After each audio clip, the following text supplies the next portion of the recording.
are all good. 100% live? Yep. We are absolutely We are live, tuning in from Sarasota, Florida. So, keep going. Sorry. Blooper number one. Blooper number one. There we go, guys. But no, we are here with all the coaches, Dustin, Jen, and Raven. We did a Q&A on a thing. We're going to talk a little bit about that and just ramble off some other stuff, you know. It's episode 21. Man, time's flying, dude. Jesus. It's just crazy. You've been on what, twice now? This is your third? No, this might be my fourth. Fourth? Yeah, I don't even know a something lot. like that. What about you? Yeah. It's Third? my second. Second? Okay. Okay.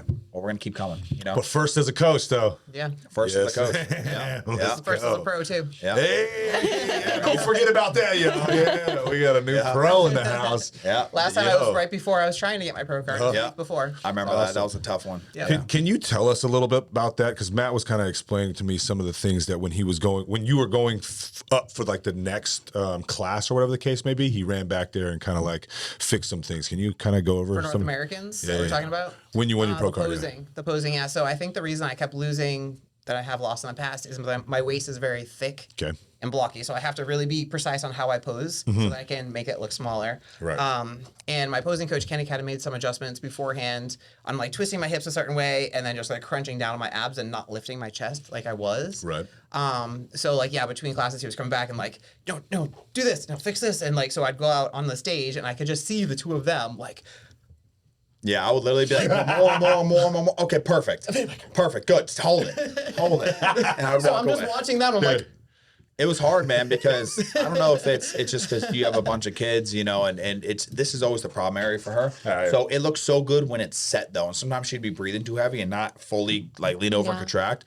And, dude, when she did, it was, like, spot on. So when we went up against that older lady, goddamn, shout out to her. What a monster, but she's a monster. So it was like she wasn't hitting her pose right. And then when we went to the 35s, it was like spot on. Like you were hitting your pose every time, and I knew for sure we had that one. Yeah. Kenny was pissed. He said, "What the fuck is she doing? This is what we fucking told her about." He was more mad than me because I'm like, "It's fine, you know, don't worry about it." Because he's like, "We're gonna lose that fucking class," and then because he really wanted that extra card. But anyway, man, we got the pro card. Yeah. She's a coach on the team, so I wanted to bring all the coaches together. You know, do a little Q&A with everyone. So Dustin, let's start this off first, man. You go first. What do we got? All right, let's see. First question. All right, you know, hey, we got a bunch here. Hey, thank you to everyone who has given us questions. We really appreciate the support. And anytime that we do these, please feel free. Again, any question is not off limits. There's no off limit questions. You want to know more about us, you know, I think that can kind of help out a little bit and give you guys a little bit of understanding of who we are as an individual, as a person, and kind of stuff like that. But also, you know, you're going to get the perspectives from, you know, the male side of things, female side of things, but then you're also getting 4 individual perspectives as well. So please add more questions. I know we're going to do more of these. And then again, we appreciate your support. Yep, and like, subscribe, follow. We always say this, guys, because we just need it. You already know. All right, hit us. Let's go. All right, here we go. First question. All right, here's kind of a rando. All right, what makes a great athlete? And then on the flip side of that, what makes a great coach? I can go. Go. So from an athlete perspective, like what I really like is somebody who is willing to just put their trust in you and kind of roll with you as you go. I personally like newbies because they're kind of fresh and they don't have perspectives from other coaches and they're not constantly questioning you. And I feel like they give me a lot more trust just because they haven't been kind of hurt in the past by other coaches. Where if I get athletes from other coaches, I feel like there's this real hesitant vibe from them because they've been screwed over in the past or haven't had the best experience. So to me, a great athlete is just somebody who's willing to trust you and trust the process and be willing to go through it. Like questions, 100% ask them, but then don't behind the scenes be like, well, I don't know if I really believe that, and go do something else. Like, if you don't know something, just ask and we'll tell you. Like, if you're wanting to learn, I love athletes that are wanting to learn and understand why we're doing something. I think that also helps the process as well. And I think in respect of what makes a good coach, I think is somebody who's willing to answer those questions. Because with newbies or people who have come from other coaches, there's going to be a lot of questions and there's going to be a lot of correcting things that might have been happening that shouldn't have been happening with another coach or just from a lifestyle perspective. perspective. So having a coach that's able to answer those questions. If you have a coach, and I've had clients that have come to me and had coaches that are like, just do this, just trust me, but they have no scientific reasoning to back it up, or they can't explain why we're doing this versus that. To me, that's not a good coach. You need to have some scientific understanding of what you're putting your clients through and being able to put that in words for them to understand, because when your client understands it, I think they're more likely to follow through with what you want them to do. 100%. Absolutely. Exactly. They need to understand the process for sure. I'm huge on that. I'm like, ask all the questions. And I ask Matt constantly. Same. I'm like, you don't mind if I ask you just all the questions, right? Because that's how you learn, you know? And you should understand the process. And they're going to adhere to it much better if they understand the reason why behind it. Why is very important. Yeah. Then like, oh, okay, I remember she said I'm doing this because of this reason. I'm going to continue doing it. And, you know, and they're more likely to see the results better if they're going to stick to the plan. Right. So yeah, being coachable for sure. Like they have to be coachable, and like that is hard too. Having them come in with a mindset of like being screwed over in the past, because there's a lot of bad coaches out there. A lot. A lot of bad coaches out there. So you know what a good coach is someone who's not going to screw them over, who cares about them as an individual and is not just like, well, this is what we do 8 weeks out. This is what we do 10 weeks out. I don't care what your question is. Like, this is just the process. Just follow it. Like, that's a bad coach to me. You know, a good coach is going to have reasons behind things like that, and has been in the trenches too. There's so many coaches out there that have never done this themselves. They don't know what these feelings are like. Yeah. Like having someone that's been through it and been in the trenches is definitely important. Absolutely. And I mean, you, a great athlete, right? What makes a great athlete? Great athlete is someone who is coachable and, you know, is willing to trust the process. Like Raven said, you have to be all in, and you have to just trust the process, and you have to be devoted to it. You can't just be like half in, half out, like, oh, the weekend threw me off. Sorry. Yeah. Like, you know, it's like you have to follow the plan 7 days a week and just be committed to it and trust, you know, what's happening and what's going to happen. And you paid a coach for a reason. Absolutely. You know, but you got to have that mindset too of just like, this is what we do. And pretty much. Yeah, kind of a weak mindset. I think the biggest thing, man, is just for both athlete or coach is just communication. For sure. Like, fucking communicate, man. Like, that is it. If you can communicate and you have a person who knows what the hell they're doing and has the passion for what they do, it's game over. Like, in my opinion, I think communication is the biggest thing. I see in so many like Facebook groups, I'm sure you're in the same one as me. There's always people asking, I haven't heard from my coach in like 3 weeks. Is that normal? Not normal. Fire them. No, it's not normal. Or like the same plan for 9 months. Like, dude, come on. Like, we're putting someone on 2 hours of cardio 15 weeks out. 15 weeks out, talking about like, why? 6 months out, 2 hours of cardio. I've seen it all. I've put someone on 1,000 milligrams of gear and they're not even, they're a woman. It's just like, there's just, some people just don't know what the fuck they're doing though. When I started my business, man, and I started doing this like professionally, I was very careful. I was always on the conservative side.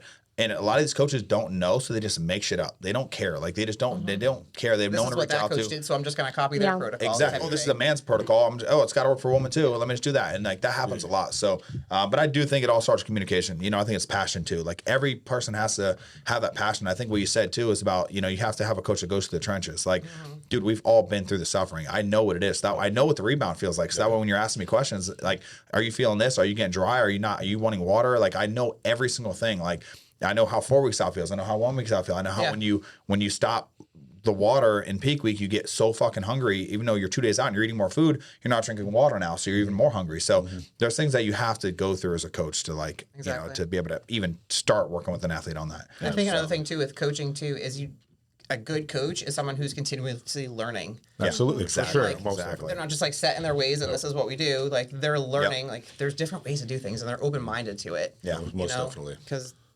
that's what it is out there. There's a lot of just protocols that are just cookie cutter. So and so did it, and so did it, and it's just like passed around, and all of a sudden that's just the way it is for most people.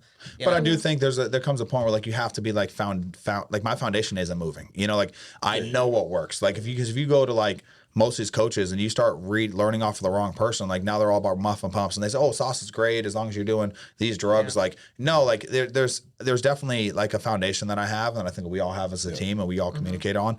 And I think that's why we're so successful. Like, that's why we come in so peeled. Yeah. That's why. No one conditions us. Details that we follow. Exactly. Most definitely. Yeah, those little details definitely help. You have to have your bread and butter as a coach. And our bread and butter is basically whole food meals, right? Yep. Meal plans, right? Like what you were saying about the person eating breakfast. list. Oh my gosh, Fucking you guys. ridiculous, right? Fucking plates of shit. And I mean, that just goes to show you, like, because you'll have those people, like you're saying, Yeah. okay, you can have those sauces and all this type of shit. And those are the macro-based people, right?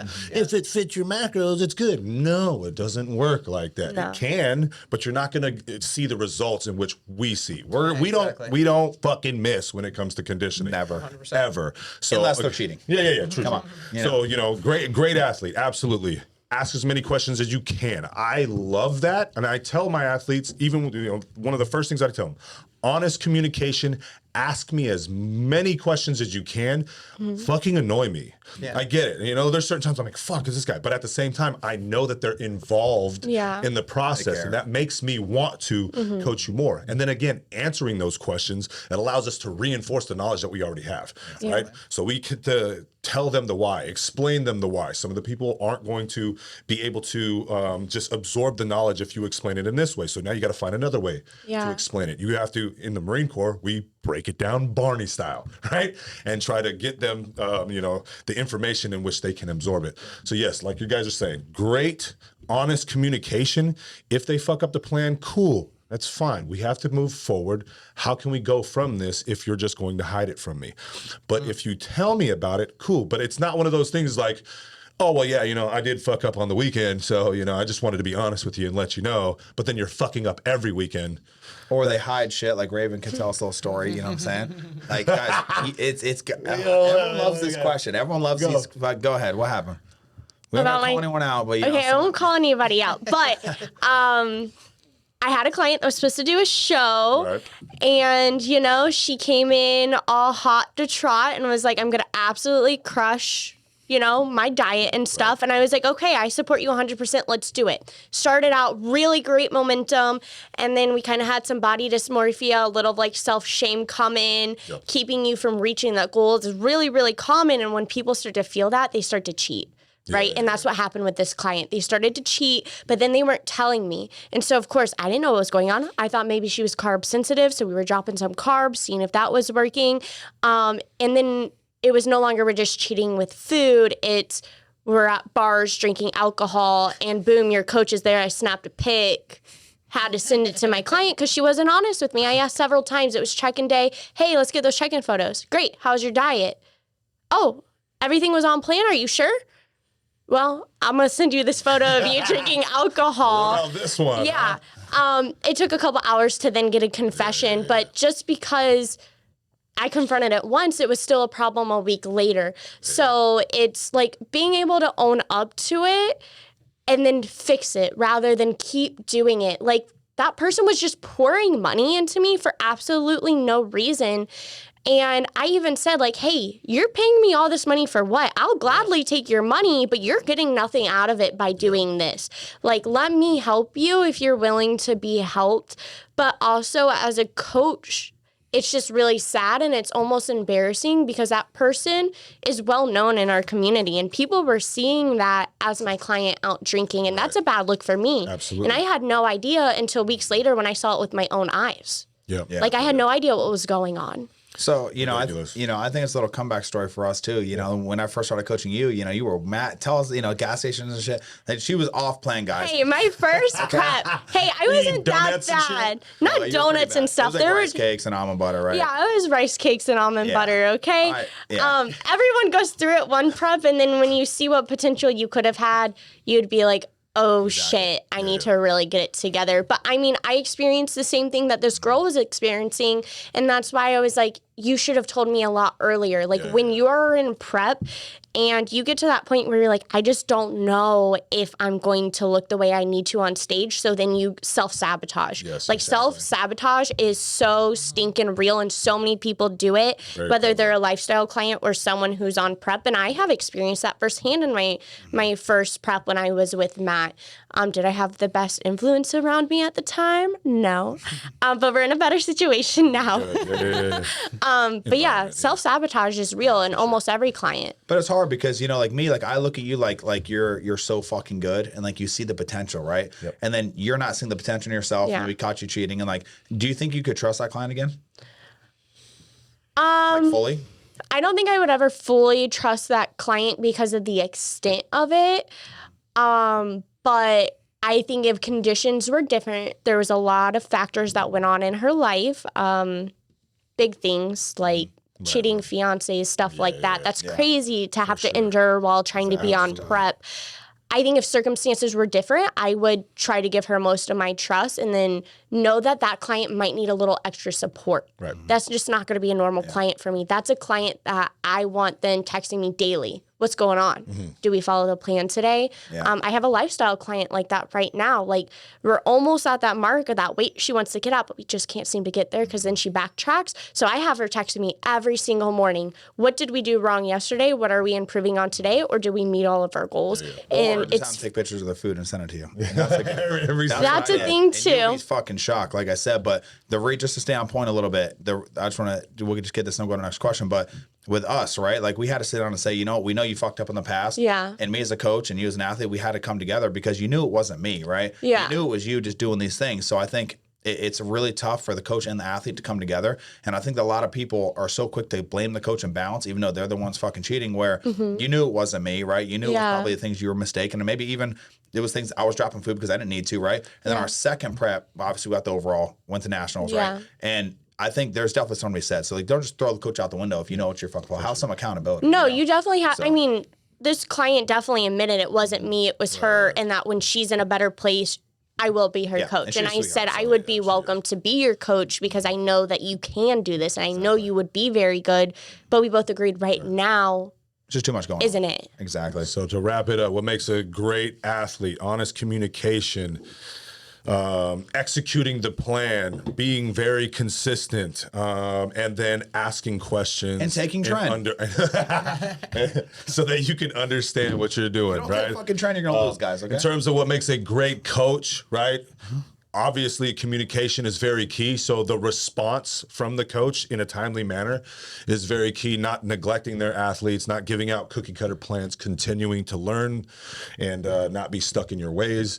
And then be willing to listen because, some people have some certain issues that might go wrong. And so it's, a lot of things can happen. But Okay. From Alex. Okay. Oh, gosh. Are there actually any benefits to drinking egg whites?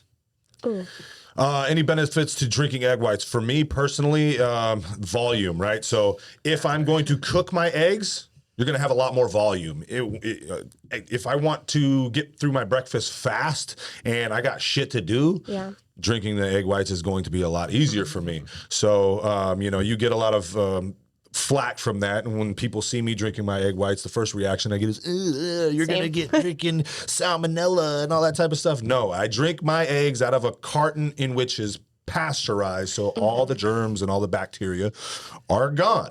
The only thing is weird is it tastes gross. Tastes it's a little slimy, I don't think it does either. I don't have a problem with it. I don't have To a problem me, with it. Do you drink It's it like that in the prep, or do you cook it in prep? consistency of milk. I drink. Yeah, me too. You don't want the volume when you're in prep? It depends on where I'm at in prep.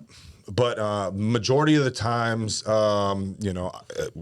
allowed me to have a scoop of protein in mine. So if in fact I do that, it's my whole entire breakfast is blended. I don't think he had any egg whites with the scoop of protein in the morning. I was slamming it in the off season, but I did not enjoy it. Yeah, pretty much. Nutritional wise, like, you're getting the same exactly. Yeah, same it's the nutrition same either thing. way, if it's cooked or not cooked. If anything, you're probably getting more better nutrition if it's raw. I would Exactly, think. because at your that cooking point- process, you're probably cooking away some of the nutrients. Makes it more bioavailable, right? Readily, easily digestible in your body. Your body doesn't have to break anything down. It's just liquid. So Yeah, no, I drink egg whites all the time. People think I'm crazy on my Instagram, but same thing as Dustin. I have to clarify, I'm not cracking them raw. I do the carton pasteurized ones because they have been through a cooking process. But for me, it's the same as Dustin. Like, sometimes when I start prep, my calories are so high, and I get up early in the morning, and sometimes I don't have time to cook them, so I'll just slam them back and then eat my oatmeal, so I have a little bit of like actual food in my system, but I'm getting the protein I need.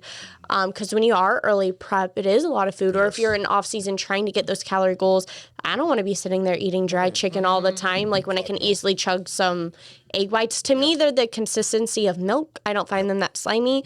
My old roommate used to do cinnamon on top of them. And she liked it that way. I've never done the cinnamon, but I've heard it's good. They have like the muscle leg on it that's and then like mix it together and then drink She it. just like topped it off with some cinnamon and drank it and gave it a little bit of flavor. Wow. I just pour and go. That's what I'm at. Pour and You tried go. the muscle egg where it's flavored. I have not. That's but I mean, pretty good. I used to heard a do lot that. of good would stuff blend about that. I Yeah. want Like my to. whole breakfast in the blender. But at the Pretty good. same time, like if you just add like a half scoop of protein, you know, you're gonna get a different flavor. So Yeah. you kind of have that as well. Exactly. I So I blend had mine to make pancakes now. Just make one big fucking breakfast. I do pancakes. one of my clients, I told him, hey, just drink your egg whites. It's gonna make it a lot easier because he was telling me, oh much man, food, it's yeah. so much Too food. much And food. I'm like, yeah, exactly. Just drink your egg. He's like, fucking for real. The next week he comes to me and check in. So I'm not gonna name his name. He's like, dude, I feel gay. I was like, why? He's like, you know, I feel like I'm drinking a little bit of you know what I'm saying? I was like, that's weird, bro, but no. I would love to know how he knows the texture. You know what I'm know. saying? How do you know the texture, buddy? Okay, you gay, buddy. Just suicided himself, you know what I mean? But no, honestly, I completely agree with you guys. Everything you guys said, it's the volume, right? It's about having the volume. For me, first 2 weeks of prep, I drink everything, and then when I start getting hungry, I'll start cooking that shit because I need a fuller stomach. So, Dustin, what do you got next one? Rip it. All right, this one is from a kid that I actually grew up with. His name's Kevin Cruz 510. What's going on, brother? What do you guys do when your client doesn't follow the plan? Shave their head. Well, yeah, if you haven't seen, they get just shaven head, whatever. But it's tough because most clients, like, if they admit it, it's just a hard situation, man. Because I'm not going to can a coach. I know a lot of athlete. I know a lot of coaches in town. Big Serb, he'll just can you. He doesn't need the money. He's like, screw you out of here. I'm not dealing with your shit. I only want winners, right? With me, it's like, again, I've talked about this in the past podcasts. It's, you know, you might get an athlete that fucks up a lot in the beginning, and then they get their shit together, and you've had the patience to work with them as an athlete, and then all of a sudden, boom, you have a rock star. It just had to make that click. Jordan, dude, honestly, Jordan, perfect example, right? We did a prep with me, eating fucking bags of cheeses every fucking day. Literally, bags of fucking cheeses. What are we doing? We did a prep with Tommy, came in peeled, and he literally admits it. He admitted in the video. He's like, man, like, I didn't cheat this time. That was the fucking difference. I didn't fucking remember that. cheat. Like, I cheated with Matt. I know I fucked up, right?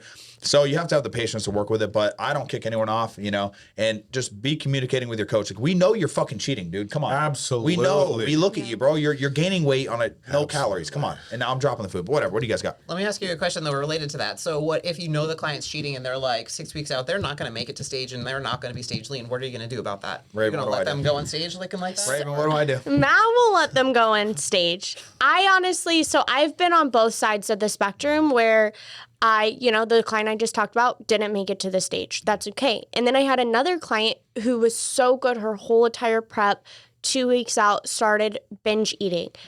And we were going to an OCB show. The quality of athletes are not the same as NPC. They're all natural. So with her, because I know her goal was simply to get on stage, her goal was not to win. Her goal wasn't a pro card. Her goal was to lose weight, and the stage was just a marking point for her. Right. We pushed and got her on stage, and she placed. She got third in our classes. At the end of the day, that does represent me, and I took a leap of faith with her because I just wanted to see her get that end goal. With my other client, it was almost half of the prep where I just feel like that wasn't worth putting my name on because it was a different level of cheating on the diet. Exactly. But what do we do when an athlete cheats? It kind of depends. Prep clients, it's so different. Lifestyle clients, it's also different. Lifestyle clients, you almost kind of need to have a talk with them. Well, like, what was that trigger? Was it free food? Just having that accessibility of free food that triggers you? Is it some type of craving or emotional response? Lack of sleep. A lack of stress. sleep, Yeah, there's so much stress. Are more. we binge eating because we're stressed? Are we binge eating because we're emotional? Are we starving ourselves almost? Not eating the meal plan at all? Are we throwing up the meal plan because we have these so I think it's different depending if your client's on prep and your client's in lifestyle, how we handle the situations. Matt, I know probably won't let them get on stage, but it also depends on what type of damage they do. Look at Tati, man. We caught Tati eating a burger and fries. Fucking out. Alice caught her ass. Point blank. Let's call her out, right? She got caught. Whatever. But still let her go on stage. And she got an overall. Yeah, no, but this was after that. This was before a national show. Oh. She got caught 2 weeks before nationals, right? And I knew she wasn't ready. We all knew she wasn't fucking ready. She still did great. This, it wasn't really the biggest class, but still did good. But it's like, I'll still let you go on stage. Whatever. It is what it is. What would you guys do? I don't think I would want to be No? honest. Just tell them no? Yeah. If they're not ready and they're gonna kind of embarrass themselves and they'll realize that once they get there. And at the same time, that's putting a bad name on me as a coach. Right. Like, this coach is bringing this athlete in looking like this. Yep. you know? Yeah. And they'll realize once they get there and see the level of the competitors, you know, conditioning, and they're like, oh, fuck, I fucked up. And then they're going to feel bad about the situation. Exactly. So I feel like if it's far enough out, or even, you know, last 4 weeks or whatever, be like, I think we're going to have to consider a later show. Yep. Yeah. We're going to have to push this back, you know? Like, we got to get these things under control before we can get to the stage. Yeah, that's a tough one for me, man. Like, because like you're saying, they are a representation of you.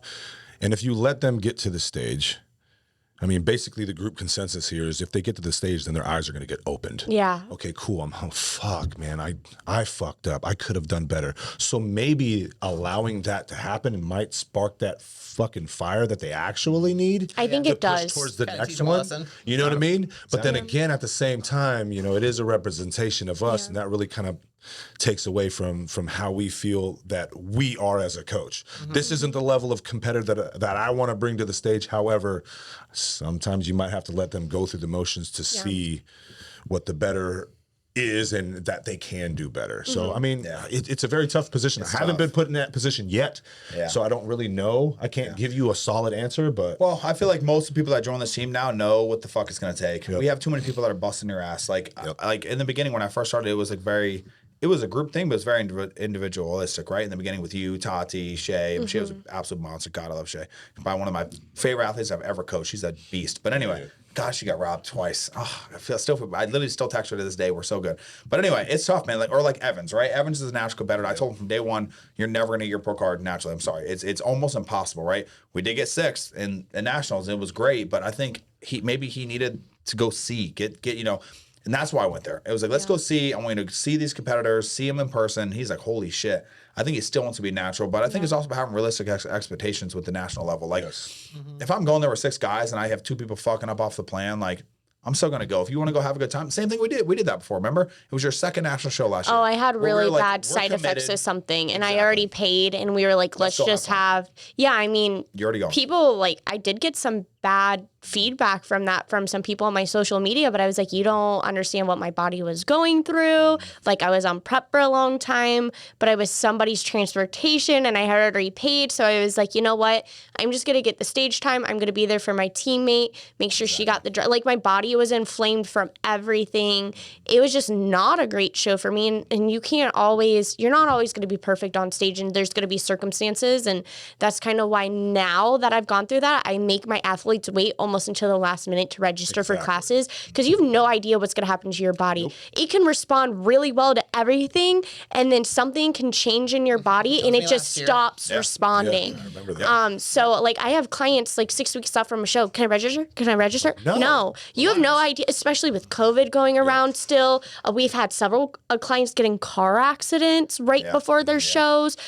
Both of them still got on stage, but still it could have been more critical. Like, you just don't know what's going to go on with somebody. Exactly. And so for y'all out there who are going to compete for the first time or whatever, just hold back on, you know, in terms of registering for your classes or your divisions, because again, you never know what's going to happen, and you're going to have the ability to potentially register online, or the online registrations will be open until what, a week out? A week out, and then Exactly. you can still register. There's usually a $50 charge. Now, me personally, I've done the week out kind of thing, but my last like 4 or 5 NPC competitions, I registered at check-ins. Yeah, you Like, so can. don't worry about like, oh crap, I didn't register. The online registration is closed. I won't be able to make it. No, just go there for the check-ins. Make sure that you're there at the check-in time, and then you can register right You can there. also add on classes. Like, start with one, and then Exactly. you can add on when you get there. I mean, there's so many factors that could happen. Yep. 100%. All right, so I'm gonna. This is Alvin, Counterculture. He said, I'm gonna start this one off too. Peak week thoughts on water and sodium manipulation. So this is very case by case. I want to start with this because I don't think anyone's ever asked us this question. This is a big one, so we can talk about this for a minute. But okay, so as far as water and sodium, for one, I never ever mess with salt. I've never messed with salt. Salt to me should always stay the same, right? Just don't fuck with salt. It's the last thing you should do, because I've tried it myself. I've stopped salt. Cramp, you can't even move your fucking hands because you stop salt, right? And then like loading salt, that's a very old school approach, right? Is like, remember there was literally salt protocols. They were like, you'd eat this many pickles leading up to the show. Remember all that? All that shit kind of got tossed out the window. I don't know many coaches that really mess with salt, but water's very case by case specific. Like Jacqueline, I dropped 0 water at the last show for her, but the first show I dropped a lot. With you, we hammered the fucking water with you, and we've never done that before in the past, right? We woke up and we were water buffalo. We're like, fuck, no water, and we didn't do any water Friday all the way to the next show till she got on stage. So it's Pretty much so the whole time I was in California, I didn't drink water. pretty much she was just watery, man. Like it just happened. So water is really important, guys, and make sure if I'm not going to give out too many But I secrets wasn't here. like that at the but- second show either. 4 weeks Yeah. later, I was fine. That's So what it I'm is saying. very case by case, and like show to show, like Yeah. for whatever reason, the flight or the food or whatever, Mm-hmm. I was holding water and I was inflamed for that show. 4 weeks later, North Americans, we barely had to do Exactly. anything. Yep. I was pretty much spot on when we got there. so- Exactly. Plus, I'm going to throw in here too because I got another question. Pretty much, it was thoughts on diuretics, like when to incorporate diuretics, when to not to, male or female. I'll rant a little bit, and we'll talk about those two because they go hand in hand, right? Absolutely. Diuretics, guys, be fucking careful. Like I know Very too many people taking like pills, like 24 milligram pills, like leading up for a week all the way to the fucking show. See, I heard Guys, people doing it like 4 weeks out. I'm like, 4 weeks out. What the fuck are we doing, diuretics? 4 weeks out. Why for? do you do it? So me in my earlier stages of my career, I used to do expel. I would start at 2 weeks out, and I would literally put it in my body 2 weeks out and start running it. So I threw that shit out the window, and I actually did apps. Every client I get to the stage, I kind of look at what I could have done better. So me personally, guys, all of you guys know exactly how I coach. We only do about 12 milligrams of hydrochlorothiazide, just to be honest. One time, pretty much, maybe twice if we're lucky, right? With women, we cut that even more. So it's 6 milligrams leading up into the show. Obviously, completely depends on the body. Sometimes you don't even fucking need it. Yeah. With Jacqueline last show, did water loading, 0 diuretics. Yep. All the way up to the show, nothing. Just walked on stage. She was fucking dry, peeled, and it was like if I would have given her diuretics like I did every other time, she would have been a zombie. So let's talk a Zombie, little bit flat, about all that. type of shit. So I mean, I can speak on this because I had the old school approach with my first coach. You know what I mean?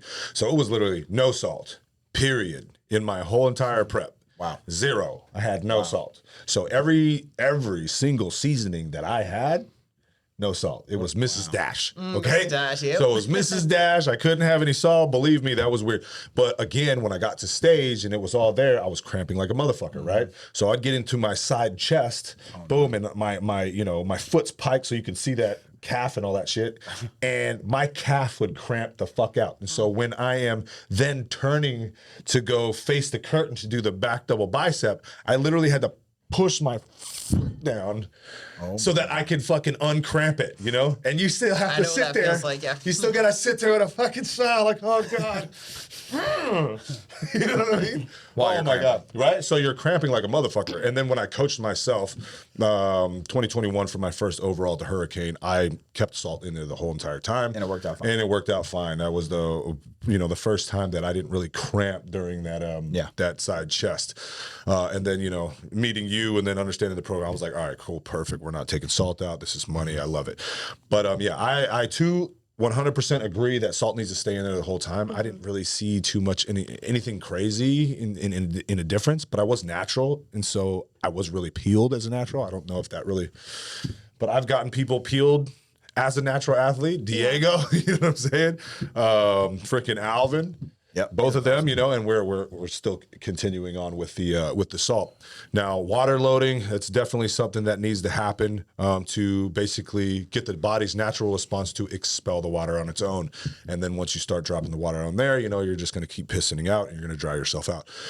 Again, diuretics, very case by case basis. Got to be very, very in tuned with that athlete's body, because if in fact you do give them that diuretic, you can definitely flatten them the fuck out. They can flatten out, all their detail can be gone. Then it's like, okay, now I'm fighting the diuretic and trying to carb this person up and add a little bit more water. It's just it's a fucking. And they really should be lean enough Spiral. too that you shouldn't need that much diuretic. Yeah. Exactly. 100%. They fucked up or we fucked up if they are Yep. not lean enough to Yep. get to the stage and they need a lot of diuretic. Yep. So. Exactly. I was telling you 2 weeks out, we could have just stepped on stage, non-drop water. And we fucking did. I stage. mean, Mel Chansey, we didn't do shit. No. Yep. I we stepped looked on good. stage without a peak, without changing Exactly. anything. I literally Yep. got a tan and got on stage. and Some got people don't know that. I still died her down straight through the whole fucking show. She's like, what am I doing differently? Nothing. You're just still eating stepped your off meals. You're stage. still drinking your gallon and a half, 2 gallons of water. So Yeah. that's funny. What do you guys got on that topic? In regards to the water loading, I think our first ever prep we did going to nationals, I think the water loading and diuretics worked very, very well for me. Last season, water loading, I don't know if my body was just different. I felt like I was more watery with the water loading because like 2 weeks before we started water loading, I was like crispy and then I got a little bit more watery, but I was also had that girl time of the month going on as well. So I think that's something we need to look at a little bit more closely. Like, I don't track that.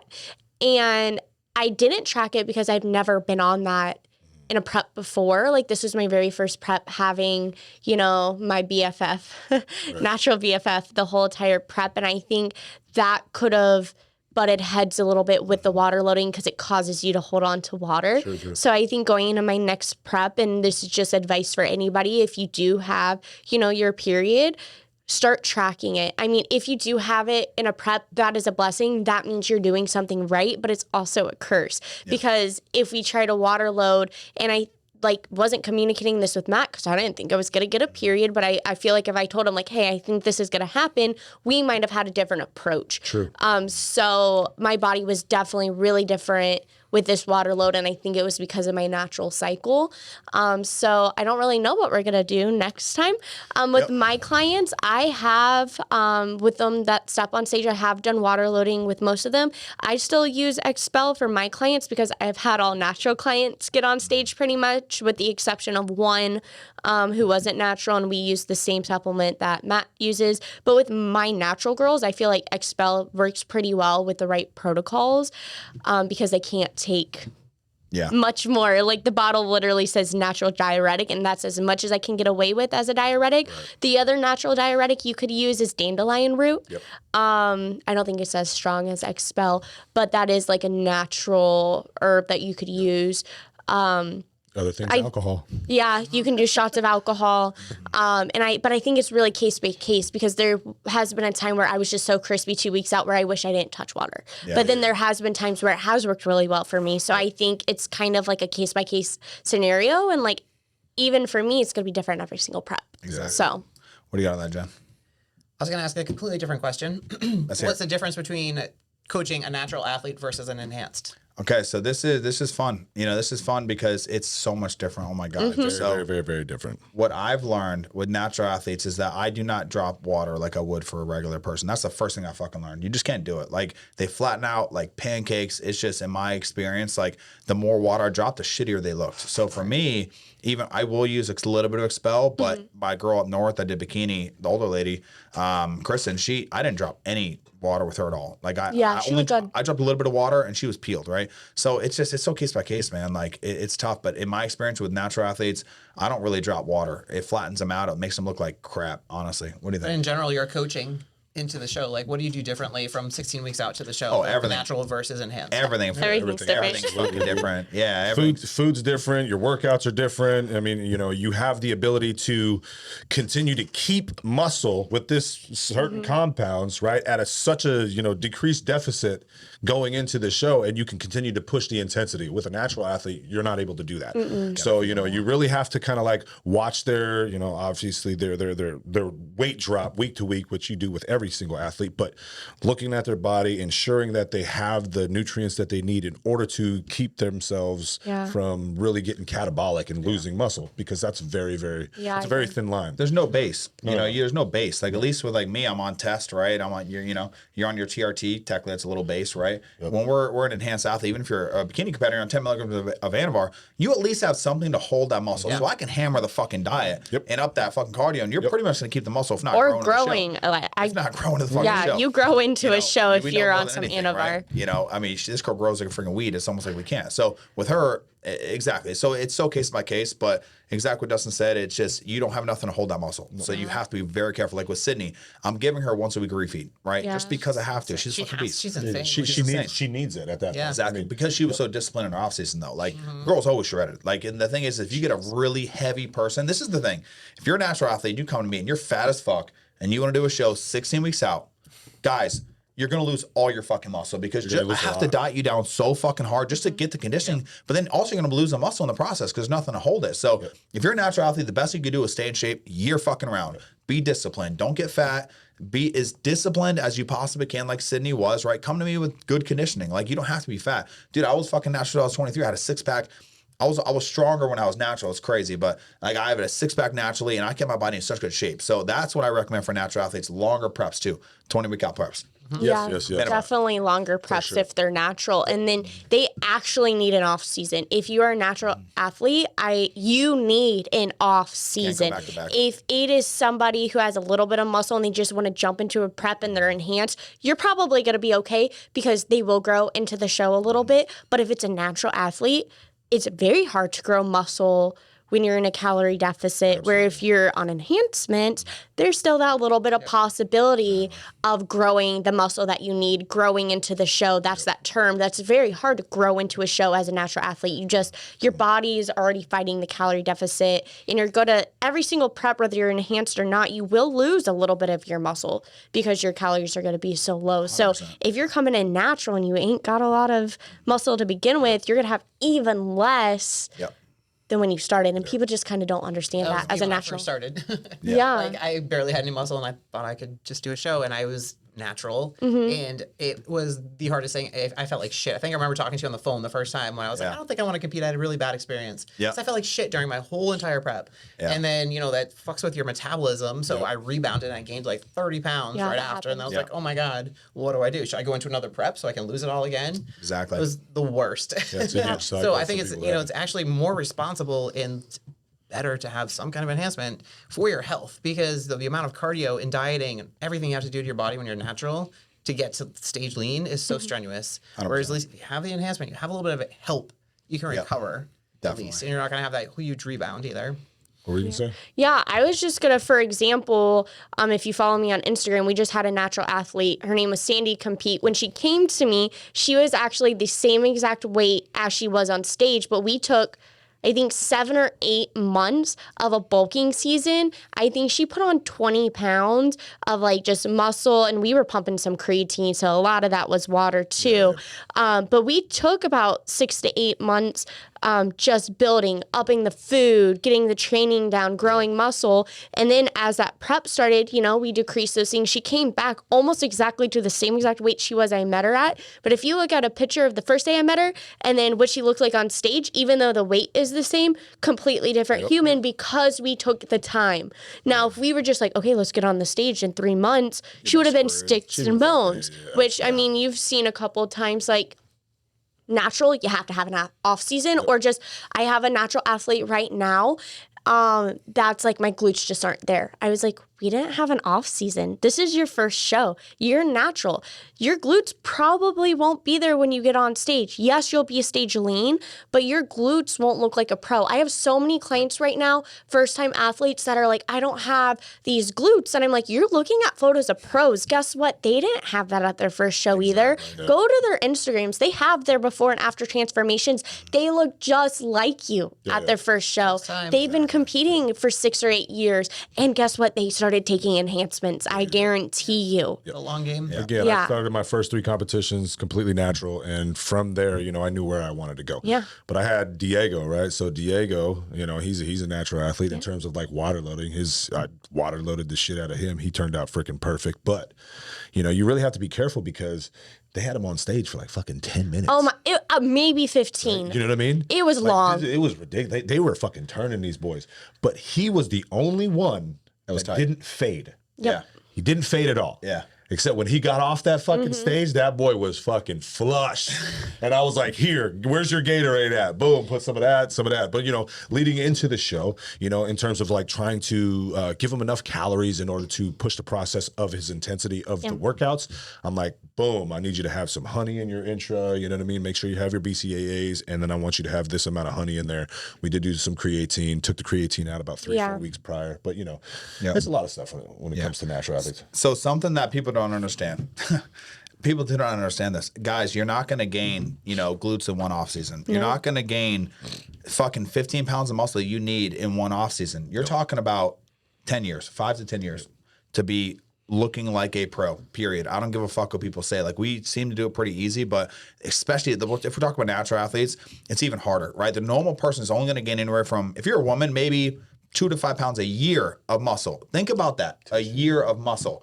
And that's like, and I would say your first 2 years, let's say you never worked out before you start working out. Can you gain 5 pounds a year? Fine. But you're going to get to the point, dude, where you're going to maintain. And now you're going to gain maybe 1 to 2 pounds of muscle a year, in my opinion. Even when you start, 5 pounds for a female is very, very high. When I was going through school and stuff for this. I think they said for females, it's really at most 3 or 4 pounds a year of healthy, lean muscle. If you're getting more than that, I'm doing everything right. yeah, if you're getting more than that, it's fat. So or you're on drugs. Exactly. You got a little enhancement. Well, even if you're enhanced, man, I mean, that's a whole different animal because you could blast and get really fucking big. But I think a lot of people don't understand like how long it takes to build muscle. Like one off season still might not be enough. And I think I think you should get on stage once a year just to see what your body does with that. Yeah, yeah. But look at what we did in one. People are like, oh, all these drugs, we barely fucking took anything. Let's be honest, right? We barely took anything. But you guys should be fucking shocked. From like 20 years of just being consistent with training. Even if I wasn't focusing on bodybuilding, I was powerlifting. I was, still in the gym for the past 20 years. So I had muscle. You had the muscle, and then it was just teaching you to get away from like the mind and muscle connection. Once Jenn learned that, it was just like boom, boom, boom, boom, boom, boom, boom, boom. It was just But then you have genetics. Like you have some people that can pull off the natural and just do it because they are genetically gifted. Exactly. So that is something that is very, very important in this sport. And it doesn't sometimes, and I feel so bad for these girls, doesn't matter how many years you put in, if your glute hamstring tie-in doesn't come all the way down, you might not be successful in this sport. And that's just the way you're born, the way that glute shape is. Like you can build your glute as much as you want, but if you got little stubby tie-ins that don't come down nice and lengthy, you might not be super successful. Or it might take, you might be like an Issa case, man. She had those same glutes, but look how long it took her to get them. And a now long she's time. Fucking insane. Yeah. Like you see her recently, whatever the hell her and Atlas did, wow, shout out to them because they're amazing. She like grew her fucking tie-in. So I don't know what I know what they did, but I do a lot of research on that. That's a lot of research and a lot of dedication to kind of change those types of things. Yeah. Exactly. Because you have to target the lower glute that's like this fucking big. Yeah. Dustin, hit us. What do we got, man? All right, let's see.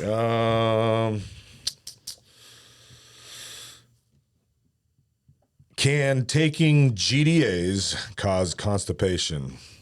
So glucose disposal agents. He's talking about like RPG pills, the ones that we take. Can it cause constipation? I've never experienced that.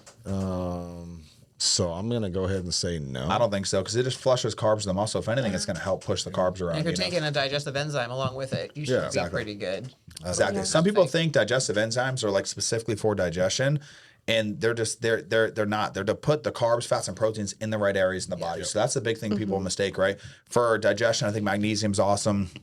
I mean, there's so many different products out there for digestion, but digestive enzymes really help utilize your carbs, fats, and proteins. And then the RPG pills or the glucose disposal agents help flush carbohydrates to the muscle. So you have to take it directly before a carb meal. And that's why you take digestive enzymes, but directly before a meal, because it helps put everything in the right places. So helps distribute the nutrients. Exactly. Break down and distribute nutrients. Exactly. That's a great question. I've never heard of anything. Yeah, definitely. Never heard that's more so like if you're towards the end of prep and your fiber's low and your food's low, like generally you're probably just gonna get to be constipated. And here's the thing too, is a little tip for you guys. I hear this all the time. Every single athlete I've ever worked with is like, oh, I'm not using the restroom. I have a digestion problem. So I'm like, okay, well, first of all, let's just say you're taking PDs, right? Whatever. If most people aren't. You're using everything you're eating. You're eating 1,200 calories a day. Dude, you're not going to be going to the bathroom like you were fucking 6 months ago, dude. Like, dude, there was times I wouldn't even go to the bathroom for fucking 3 days. But my stomach, bro, is tight. Like, if you think if you just notice you're not going to the bathroom, it's not that you have a digestion problem. It's just your body is using everything. Like, you're burning every single fucking calorie you have. Now, if you poke like the lower stomach and it's harder to touch and you're bloated and you're backed up, then that's when you start worrying about stuff. Or if it's peak week, and you're putting in a lot of carbohydrates, right? Yeah. And Thursday comes, Friday comes, you still have not used the restroom, please tell your coach. Because I have a lot of people, I had 2 people at the Sarasota show not fucking tell me. Parker and Alexia, they both didn't tell me. They didn't use the bathroom for a few days. Alexia was looking good. She was fine. She didn't have any bloating. But Parker was like hard to the touch, man. And like, that's rough. Yeah, backstage he was dealing with it. Yeah, till the show day. And I'm like, dude, we can't do nothing about it now. Definitely need to, mention that to your coach. Yeah, for sure. I mean, you guys have heard that. What is it? The North Korean guy, with Kim Jong-un, right? He doesn't ever go poop or pee. I could never. He utilizes all of his nutrients. That's true. You never heard that? No, I don't believe it. What's the movie? Oh, You know what I'm talking about? I know what movie. You know what I'm talking about? No, yeah. Anyway, with Seth Rogen and you know what I'm talking about? Yeah, but I don't know he said that. But yeah, that's just one of the things that they kind of said in here is he doesn't go poop or pee because his body is so efficient that it utilizes all the nutrients. It's my favorite time of the day. That's essentially what happens while you're going on this preps. You're in a deficit. Your body is utilizing everything that it's being put in there, and you're not going to be as regular as you would like to once you get into that 4, maybe 3 week and beyond period of your prep. That was kind of like an easy freaking easy question. What about this one? Does tattoos matter in the sport? It Someone can. asked me that last night. Yeah. And Yeah. I was like, Same. well, I have Was it Tyler? Yeah. Yeah, she messaged me too. So It's like, I have a huge back piece. Yeah. I don't know. Still got my pro card. I Yeah. think it makes it a little bit more difficult. Yeah. And I was worried about my back because you can't see the detail on half of my back where I am tattooed. So I think it can make a difference depending on where it is on your body and how dark it is. Because even with the tan, it's just going to make it look flat and flush. Yeah. Yep. And they have to judge on what they can see. Yes. So are they judging you down just because you have a tattoo? You have a tattoo, points down. No. I think it's if they can't see the muscularity where in the shape and the detail that they just can't see it. Yes. So they can't score it. Yeah, tattoo placement, I think, is everything in this sport if you're looking to go pro. I mean, if you already have tattoos, it is what it is. Like, get on stage and see what your feedback is. Ask some judges, do you think this hindered me?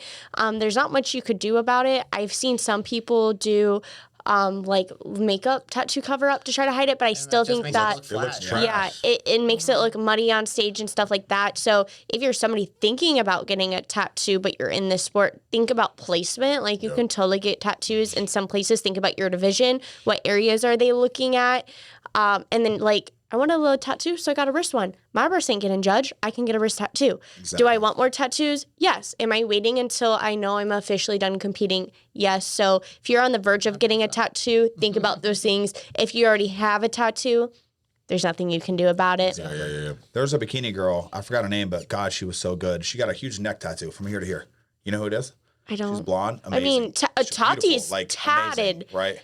Okay, well, that's different. If we're talking about pros too, she go long or short, she's winning every show. Got a neck tattoo, never want to show again.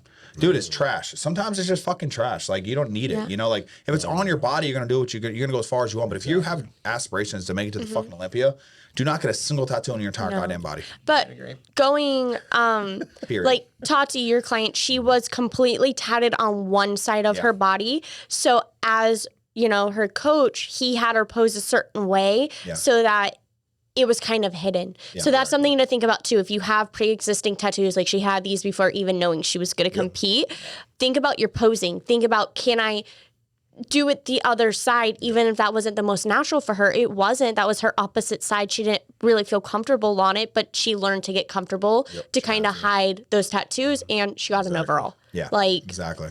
And she fucking killed that shit. So tattoos, I mean, you don't really. So yeah, 100% tattoos are going to affect your placing if in fact you can't hide them, or the placement is somewhere like you're saying is going to detract from the judges seeing the detail. Me personally, I have 0 tattoos. I got none. So for me, having no tattoos, I honestly think that's more unique and more rare, more unique than the majority of the people. I'm the only person on this table that doesn't have a tattoo. You got a tattoo, Eric? He's got 2. But I'm the only one in this fucking room that doesn't have a tattoo. Yeah. So I feel like that's more rare, more unique. But at the same time, you know, I get asked by my family all the time because we're Hawaiian, when are you going to get the family crest? When are you going to get this? When are you going to get that? You know what I mean? So I need a Warriors tattoo. I need a family crest. I need all this shit. But at the same time, like we're saying, I'm not going to get tattooed until I know that I'm retired from this sport because I want to go higher. Now, had I have had tattoos coming into this sport, then fucking whatever. We'll work around it, and we will always work around each individual. But yes, it definitely can. Since I was 16 years old, actually technically 16, 17. I think I got my half sleeve when I was 17. Yeah. I knew for a fact I wanted to do bodybuilding, so I chose it on my left side because I have this badass vein, which you could probably see, and I didn't want to cover it. And I was like, okay, what side am I going to get on? This was actually my good side, bro. I hit all my pulls on this side, but I was like, I kind of like this vein, so I want to put it on here. And if you look at all my tattoo placements, it's all on like the side of my body. So when I hit anything to the side, so I was thinking about this since I was 18 years old. Like, and Tyler texted me like she wants to get a neck tattoo. I was like, that's fine. If you want to get on the back of your neck, fine. I mean, well, if her hair's gonna cover whatever. it. It's okay. It's okay. But if you get like a full fucking blown neck tattoo and it just looks like trash and you're a pro, bro, you deserve to get last. You never win it again, in my opinion. Like, what are you doing? Like, especially if it's bikini, because it is very, very yeah. feminine, and that goes into the bikini judging. Like, it literally says like your tan, your hair, your makeup. It is. They It's go rough for on that us, look. If you look at the pros, they're all gorgeous. Yeah. I can't tell you one ugly bikini pro. They're all basically swimsuit models. Exactly. Like, You it's have a a look. standard. Yeah. It is a Exactly. standard, and Yeah. Especially for bikini. If you're bikini, bro, less tattoos are better. 100%. I mean, to go off what you said and kind of like, in preparation to understand, like, you like this freaking vein and whatever. So, like, when I was in the Marine Corps, we had to get, I believe it's a tuberculosis freaking whatever, right? Shot. Right. So they have to like poke. So I told them, I was like, they wanted to do it on my left side, but I want a fucking, when I get out, I want a full sleeve and, maybe 3/4 full sleeve or whatever. And I didn't want that, like a scar to affect the look of the tattoo. So I had them put it on the right side. They were like, we don't want to put, we all want it on the left side. I'm like, no, fuck that. You're going to do it on my right side because I'm my own individual and I can choose where the fuck I want this damn scar. So you're going to put it on my fucking right side. Yeah. Is there a scar? Yeah. I mean, it's not like the worst scar, but wow. it's a scar right there. So they have to like take some shit and they and then it gets all fucking nasty and it looks fucking gross and shit. Looks like you're getting some zombie my virus or mom whatnot. has one of those. Yeah. I forget what it was. Circle, right? Yeah. What it was back in the day, but a lot of people have that same mark. And it's like, I'm pretty sure it's tuberculosis. I think it is. But yeah. He's like, I don't know. They would drive me every week. I don't know. Dude, I got stuck with so many fucking needles, brother. But like before one of my deployments, dude, this one doctor had like fucking 12, and I'll show 12 to 15 needles just stacked up. I'll show you the picture. Did they even tell you what it was? Or they didn't? Yeah. She was like, this one's this one, this one's this one, this one's this. Zombie there was like virus, fucking this and stuff. 8 in this one, 11 in this one. I was like, fuck, bro. It was a pincushion. Christ. But yeah. So that's like in preparation to getting tattoos. Like, I'm already thinking about that. I do want tattoos. I just don't have any yet. Yeah. Damn. All right, here we go. We got AOJ.fit looking into a show next year, and I want some tips and advice on what to expect. So before we get to that, make sure you go check out our first time competitor video. That is the biggest. That's an hour and 20 minutes of tips for you. But we'll go real quick. What do you got? Tips for first time competitors. Get a good coach. Don't try to coach yourself. You can try to coach yourself if you think you know what you're doing, but I promise you don't know what you're doing until you have a coach. Once you've had a coach for a couple years, if you want to wing it, you can try to wing it, but it's always good to have someone there to keep you disciplined. Do I know how to coach people? Yes. If I go to coach myself right now, my ass would still be eating pasta every single night because I have nobody that I am holding me accountable, right? I mean, I have myself, but your girl loves pasta and pizza. So I need Matt breathing down my neck, being like, do this for you, do this for your clients. Like, I need that mentality, and I know what I need. So know what you need out of a coach and find that coach, and don't wait until you start a prep.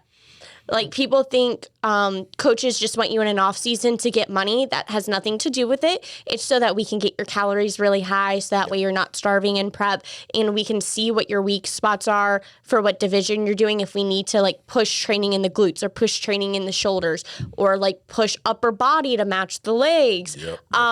That's why you need a coach in the off season. So if you're already thinking about a show next year, especially if it's that April, May, June, get a coach now. Get a coach now. Do not wait. Before the prep. Yeah, and some coaches, not us, but sometimes we won't take you if you're just jumping into a prep. We kind of need to know your body. So don't think it's a scam.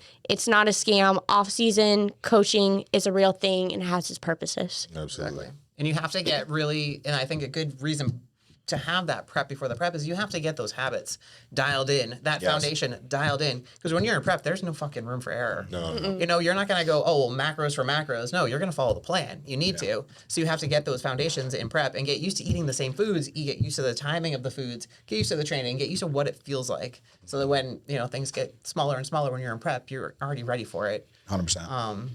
But yeah, that's one big thing. Yep. And knowing what to expect after the show. I think that's something that people do not even think about because they're thinking about getting to the show. What the fuck happens after the show? How are you going to feel? Exactly. Are you going to, there's a lot of people that rapidly gain weight because you were restricted for so long. All you were thinking about was food for the last 2 weeks of the prep or 4 weeks or whatever. You just, you eat way too much coming out of the show and rapidly gain that body fat. And, 2 weeks post show, you're up 40 pounds. Yeah. So I think that's like an important thing too, is to know what to expect after the show. 100%. I'd say probably be very, very realistic to where you are now, right? You don't necessarily, if you're just fresh, you haven't fucking hit the gym ever, and you're like, you know what, this looks cool. I want to do it because I've seen that a lot. And I'm like, okay, well, what's your gym experience? Well, I go to the gym maybe like once or twice a week, or every other week. Group exercise classes. No, that's not going to work. You really have to be realistic to what you're doing right now and the foundation that you're building before you go that. You shouldn't even think about a show yet until you have some sort of foundation. 100%.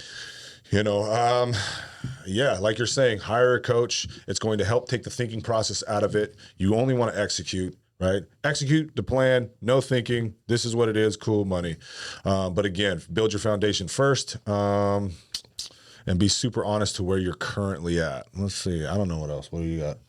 Watch the first Yeah, video. that's the only thing we I can talked say, about dude. this shit for an hour and a half, guys. Yeah. There's so much in that video that would Yeah. really, really help you out. So most definitely give that a look. It's gonna answer all of your questions. But if I had to do one thing, again, hire a fucking coach. Hire a coach early. Do not wait. I'm sick of people coming to me when they're 12 weeks out and they have no base, no nothing, never done a show. All I want to do is a show.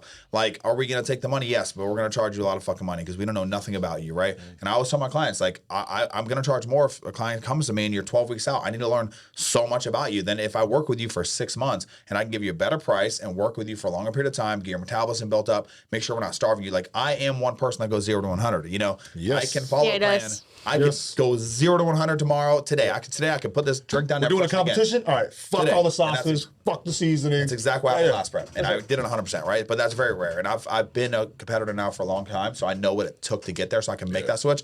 You guys got to start early, 100%. All right, so this is awesome because this is one for you too. All right, is there any money after you turn pro, endorsements, stuff like that? No. All right? But just because Did you think there was before? Did I? I mean, when you're sitting here and you're looking at, you know, the pros becoming pros and then, you know, some of the endorsements and, you know, sponsorships that they get, would you be kind of thinking that might happen? Absolutely. But, you know, we're older, so we have some realistic expectations. I wasn't expecting anything. I wasn't expecting a damn thing, but Maybe send me a t-shirt. yeah, but again, it's you get your pro card, there is no fucking doors opening. You just have this status now. Now, what are you going to do with that status? Can you get endorsements? Yes, but you are going to have to go after them yourself. You know, it's And you have to what be you do providing afterwards. value too. You can't just Exactly. be like, Oh, here I am. nothing. Here, I'm a pro and expect, you know, people to be Yeah. sponsoring you. You have to provide some fucking value for them to want to sponsor you in the first place. Yep. Yeah, I mean, I've been doing this a while, and there's nothing going to come after you turn pro because the thing is it's all about right now in this generation. It's all about followers. It's all about what you can provide on Instagram, right? Can you sell products? And that's why I see a lot of these big time people getting absolutely bashed. You know, all these big pros getting bashed because they can't sell fucking product. They can't sell merch, can't sell product. And I'm sorry, but you know, no one's gonna hire you. If let's just say I'm Forge, right? And I want to sponsor Dustin because he's a pro, and I sponsor Dustin, and he's got let's say he's got 300,000 followers, right? 300,000 followers. But after a month, there's no fucking product.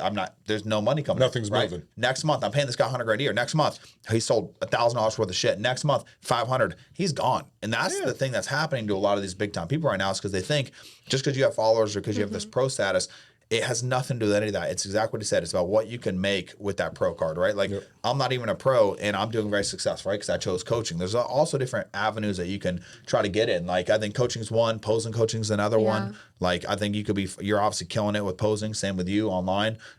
You'll get there. You know, I know we were just getting started on the one-on-one stuff, but I think one-on-one training, dude, you could make $200,000 a year, one-on-one training, 40 hours a week, done, just like that, just from being a name, being a pro. So I think once you get that pro card, that's what matters. Is what you're willing to fucking do to put it in. And there's so many people, man. Like, again, I think the pro that's where the money's at. There's no money. Like, even if you win, let's say you're Mr. fucking Olympia, right? When you win the Olympia, you're getting $400,000. Second place is what, like 150 or maybe 200. Third place, guys, if you're not in the top 5 in the world in men's open bodybuilding, you ain't making shit. Classic Physique Olympia, bro. You think you're beating Chris Bumstead, bro? He's only getting $50,000. You're spending. Come on, you know it's not realistic. So it's not like how it was back in the day. So back in the day, there was endorsements, there was contracts from different like Muscle Tech and stuff like that. They would have, they'd send you out. They'd have like 30 different events that you go to once a year, and they send you out with the whole fucking crew. You sign autographs, and they pay for that, right? Different gyms pay for that, so it was worth the money for them. Now it's all about online. So if you ever want to make money, It's all online. it's all online. Has to be online. That's why, like, my buddy Redvine, shout out to him. Wow, what an absolute monster. Like, the money this guy's making right now on TikTok, I'm very jealous. You know, he has Is that the video game one? video game one. I'm just saying he's making, you know, a lot of money. Let's say over 200 grand a year, easy off of just TikTok alone. Put it that way. That's fucking nuts. Over, and he's just having fun making videos. So shout out to him. He's an absolute monster. And that was actually where he was. He just decided to keep going. And it was right when TikTok came out. A lot of these people who just started TikTok when it came out, they're the most successful ones. So 2020. Yep. exactly. Yeah, So that was another kind of thing. They posed a follow up question: how do you make money in bodybuilding? So let's maybe talk about that a little bit. How do you make money in bodybuilding? Coaching. That's pretty much it, right? So definitely the coaching side of things, one-on-one training, posing, that type of stuff. You're going to make some money there because, you're looked at as somebody who has already achieved what most people might want to achieve, and you already know the process. So, but then again, once you get those athletes, it's about being successful with those athletes and getting them to where they want to go as well. Because if you don't have that track record, you're going to fall off. Other than that, yes, endorsement deals. Like I'm an ambassador for Fit Butters and, Muscle Sport. So me being able to utilize my coaching side of things and telling people, hey, you can utilize these products, please. These are all products that I use myself, and I would not want to be partnered with any products that I don't use myself. And that's a big thing too. Because there are certain pros that are like, okay, cool. I'm in this sponsorship for the money, and they don't necessarily agree with the products that they're using. And I don't really agree with that. So I used Muscle Sport my entire prep last year. I'm continuing to use Muscle Sport. They have a great amount of products there, not just protein and BCAAs, but they have your general wellness kind of things like that. So I definitely appreciate utilizing them. And then I definitely endorse that to all of my athletes. And so all of my athletes are purchasing that. And then, like you're saying, Muscle Sport is seeing that I'm actually being able to utilize that. But then And they're not going to drop you. No. Right? And Not gonna eventually you'll drop be me. able to get a monthly payment and then Exactly. maybe like all free supplements and stuff like that. Pretty much. The more money you have. Like when I was just first looking into, just being honest, when I was first looking into supplement companies, I was looking at Old School Labs, and they were giving me a pretty good deal. They weren't going to pay me anything every month, but they were going to give me 25% of all the products that I sold. And that's a lot of money. 25%, nobody's offering that. Most of it's like 5 or 10%, right? Yep. 5% or 10%. And they're giving you one free supplement a month, right? So Forge is the first one that actually is going to, let's be honest, guys, they're paying me monthly, right? They're paying me monthly. I'm getting all the products I want for free and an awesome, return on any products that I sell. So, and fuck all the money, honestly. Like I really was with them exactly. He believes in Muscle Sport, right? Yeah. I believe in Forge. I believe that they have the best. I would love to put Forge's protein next to yours. You know what I'm saying? I think we're gonna smoke your ass just because of cleanness. But again, that's what it is. It's the passion behind the products, right? Yeah. Like I don't believe in their daily vitamin. I don't put that in my clients' plans. I don't want you to take it because I don't fucking believe in it. I don't think a daily vitamin should be 6 fucking pills, right? And I've vocally told that, so I don't have any clients do that. But when it comes like protein, pre-workout, stuff like that, but that's just another way to utilize like making money in the sport, right? Yeah. It's about what you have, what you are. If I'm coaching and I have 300 fucking athletes and then I love these products, why would I get a little kickback on it? So there's different ways to make money, right? But I think it's all about that. So let's get on another one. Do you have any more? Oh, yeah. Let's go. Here we go. This is from Danilo. Oh, shit. Okay. All right. Fuck, marry, kill. Donuts, blondies, and cookies. Go. Donuts, blondies, which are blondies. What is that like? Freaking That's like the white brownie, sort of brownie. Right? Yeah. Okay, well I'm definitely gonna be. I'm gonna marry the cookies. Yeah. Okay. I'm gonna kill the donuts, and then I'm gonna have sex with the. You're fucking the blondies. Blondies. Yeah, that's what I'm gonna do. What do you? Yeah. What do you got? I probably would marry the blondies. Maybe fuck the cookies. Kill the donuts. I'm not about them. Yeah. Fuck that. Sorry, Dustin. Hey, teach his own. What do you got? Have all the donuts. Yeah, I was the same about the donuts until I started going to 5-0. Now my situation's changed. I guess if it's 5-0, I'll marry them. Yeah. What were the options here again? Blondies, donuts, and cookies. Cut the hustle. All right, I'd probably marry the blondie, I guess. Yeah. I guess fuck the donuts. And what do we do with the cookies? Kill the cookies. Kill the cookies. You're crazy. Cookies. So me, I'm gonna marry the donuts. We all knew that was coming. 5-0. When am I getting that sponsorship? Right. And then let's go ahead and fuck the cookies, and then I'll kill the blondies. Yeah. Wow. That That's crazy. See, I'm not a donut person, man. Like I I'm not do either. like Krispy Kremes, bro, from the factory. Okay, dude. No, It's the fuck only Krispy donut Kreme. That's how I I'll felt eat. about 5-0. I was like, these are fucking good. I'll do it. Like, I will get up and drive there at 8 o'clock in the morning to get them. For sure, absolutely. That's awesome. Right. I don't know. I'm not a big fan. I'm very plain. I don't like anything. I on really my do shit. prefer brownies over anything. I do love Brownies? Brownies. Don't get me wrong. Remember when you made me brownies last year? Ooh, how was I didn't that? get any this year. What Wow, the hell? you made her Fuck, dude. brownies? I forgot, dude. Listen, guys. Okay, listen, I'm busy now. Wow. Okay? I got time to fucking Wait a minute. Yeah. Where was the Reese's one with the fucking bro? This motherfucker. man. That shit Y'all was don't- fire. Wait, Y'all y'all don't got know, bro. brownies? Yeah. Y'all I don't feel know. like that meme right now. Y'all You getting had paid? brownies the whole prep, okay? We No, don't need I no- didn't. No, I did not. Rice cakes are not the same as brownies, you are guys. right. No, they're not. They're No, not. they're I was basically eating air Alright, so as a now cheat. It's gonna be a thing. I'll get everyone brownies. So, but Yeah, I mean, what the hell? For y'all that are were killing the cookies, though, you know what I mean? Like, come on, you ain't never did like one of those cast iron pan fucking cookies with some Alright. with some ice cream Well, on if that it's motherfucker, warm with boy. some ice cream on it, hell Come yeah. on, we're know- talking about like Chips Ahoy. Yeah, you could go ahead and fucking kill those, but I mean, Like a dry crumble cookie, fuck off. yeah, no, crumble cookies trash. I hate crumble crumble. cookies. I don't fucking like crumble Dude, my cookies. first prep when I won my overall physique, and I was fucking peeled, right? I was almost too conditioned, kind of where we were at last time. Right. But I would have like, I would go and I would have whatever the fuck I want for dinner, whatever the fuck I want.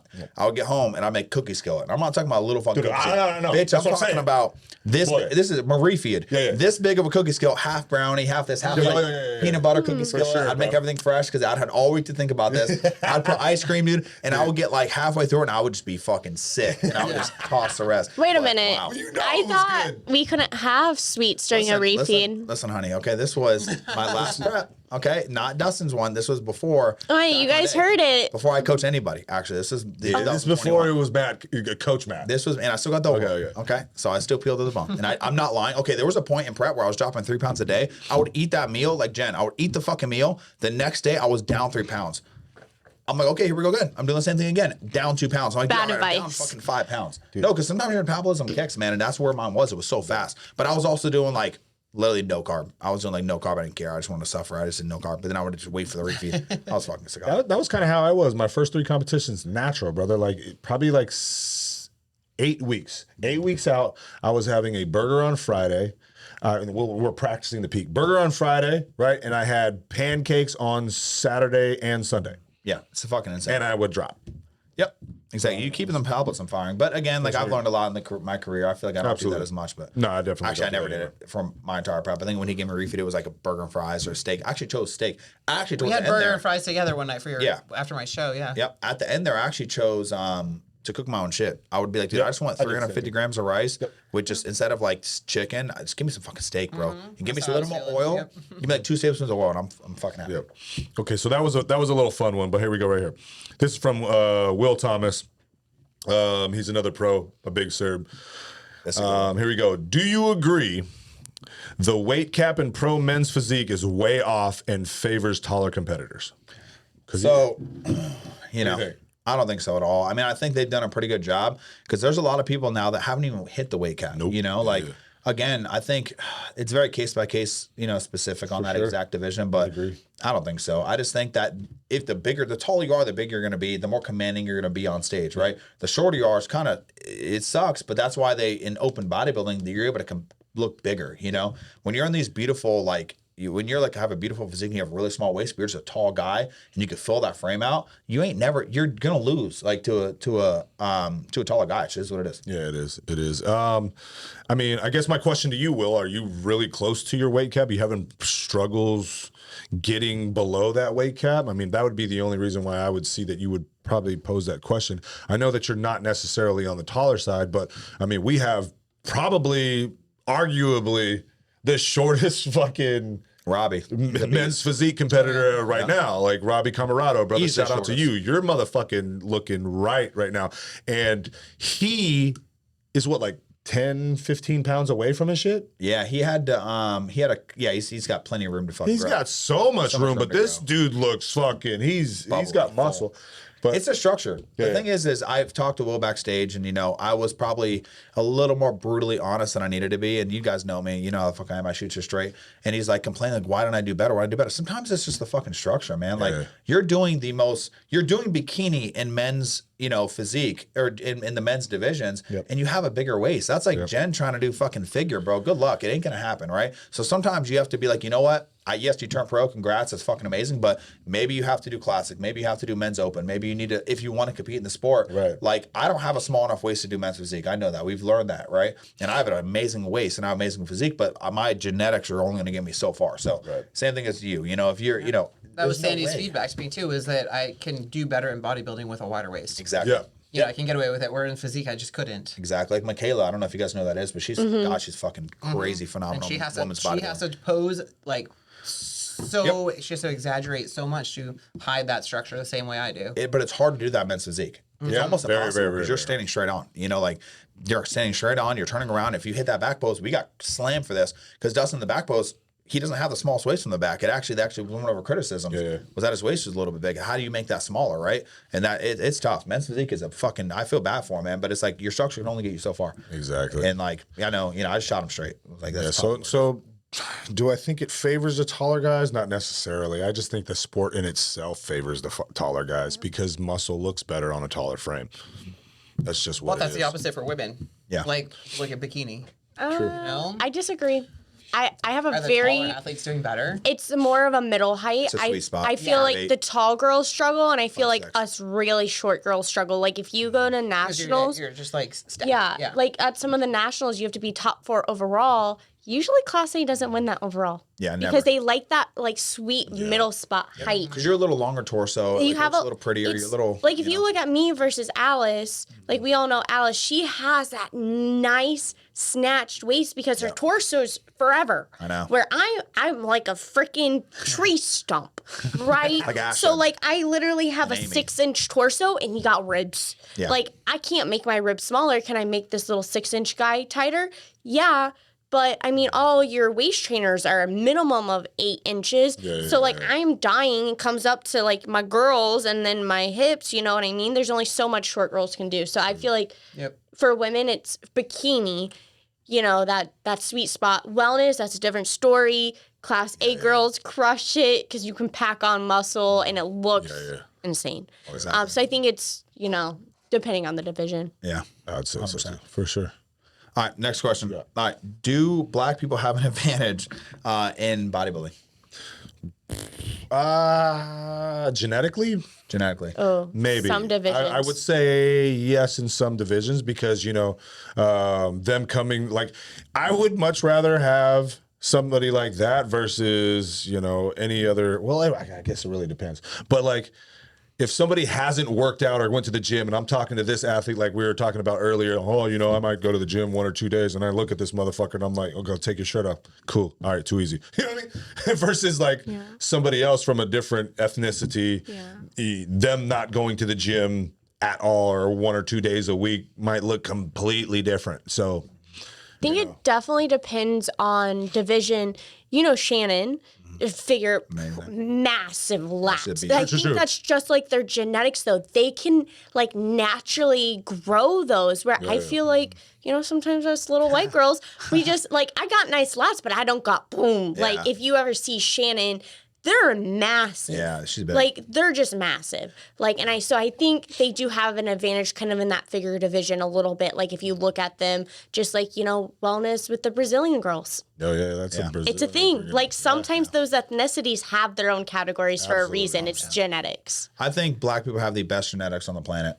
On the fucking planet. I put them right up there with like Middle Eastern, like Middle Eastern Big Ramy, fucking, Honey or Hottie, right?